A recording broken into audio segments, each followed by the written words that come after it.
যুক্তরাজ্যের নাগরিকত্ব পরীক্ষায় নজিরবিহীন প্রতারণার ঘটনায় লন্ডনের এনফিল্ড এলাকার বাসিন্দা জোসেফিন মরিসকে ৪ বছর ৬ মাসের কারাদণ্ডে দণ্ডিত করা হয়েছে। জানা যায়, জোসেফিন মরিস একটি সংঘবদ্ধ ও পরিকল্পিত জালিয়াতি চক্রের অংশ হিসেবে বিভিন্ন ছদ্মবেশ, উইগ ও ভুয়া পরিচয়পত্র ব্যবহার করে মোট ১৩ জন ভিন্ন ভিন্ন আবেদনকারীর হয়ে লাইফ ইন দ্য ইউকে টেস্টে অংশ নেন। ২০২২ সালের ১ জুন থেকে ২০২৩ সালের ১৪ আগস্ট পর্যন্ত তিনি ইংল্যান্ডের বিভিন্ন শহর যেমন Bradford, Luton, Hounslow, Reading, Oxford, Nottingham এবং মিল্টন কেন্টসে গিয়ে এই প্রতারণামূলক কার্যকলাপ চালিয়ে যান। লাইফ ইন দ্য ইউকে টেস্টটি ব্রিটিশ নাগরিকত্ব বা স্থায়ী বসবাসের জন্য একটি বাধ্যতামূলক পরীক্ষা। এতে মোট ২৪টি প্রশ্ন থাকে, যার মাধ্যমে আবেদনকারীদের ব্রিটিশ ইতিহাস, সংস্কৃতি, আইন ও সমাজ ব্যবস্থা সম্পর্কে জ্ঞান যাচাই করা হয়। পরীক্ষাটি মূলত ব্রিটেনে বসবাসের যোগ্যতা নির্ধারণে একটি মৌলিক সূচক হিসেবে বিবেচিত হয়। কিন্তু মরিস এই পরীক্ষাগুলোতে নারী ও পুরুষ উভয়ের ছদ্মবেশ ধারণ করে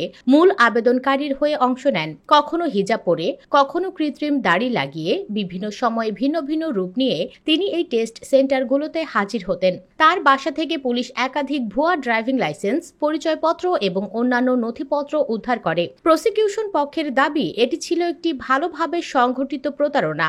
যদিও এই কর্মকাণ্ড থেকে ঠিক কত অর্থ উপার্জন হয়েছে তা নির্ধারণ করা কঠিন। বিচারক অ্যান্থনি ক্যালাওয়ে বলেন, এই প্রতারণা ছিল অত্যন্ত সচেতন, সুপরিকল্পিত এবং এটি আমাদের ইমিগ্রেশন ব্যবস্থার ওপর একটি সরাসরি ও সুসংগঠিত হামলা। এটি জাতীয় নিরাপত্তার জন্য হুমকি স্বরূপ। অপরদিকে আসামি পক্ষের আইনজীবী আদালতকে জানান, মরিস একজন বাস চালক ছিলেন এবং মানসিকভাবে অসুস্থ ছেলের একমাত্র দেখভালকারী। তিনি আরও বলেন, তিনি হয়তো প্রথমে একজনকে সাহায্য করতে গিয়েছিলেন, কিন্তু পরে সেটি তার জন্য ভয়াবহ বিপদের কারণ হয়ে দাঁড়ায়। এই রায়ের পর যুক্তরাজ্য জুড়ে আলোড়ন সৃষ্টি হয়েছে নাগরিকত্ব পরীক্ষার নিরাপত্তা ব্যবস্থা নিয়ে। প্রশ্ন উঠেছে, কিভাবে একজন ব্যক্তি এতগুলো টেস্ট সেন্টারে অনিয়ম চালিয়ে যেতে পারলেন এবং কিভাবে এতদিন তা নজরে এলো না। সংশ্লিষ্ট কর্তৃপক্ষ জানিয়েছে, ভবিষ্যতে এমন প্রতারণা ঠেকাতে টেস্ট সেন্টারগুলোর নিরাপত্তা ব্যবস্থা আরও জোরদার করা হবে এবং পরিচয় যাচাইয়ের প্রক্রিয়ায় আধুনিক প্রযুক্তি ব্যবহার করা হবে।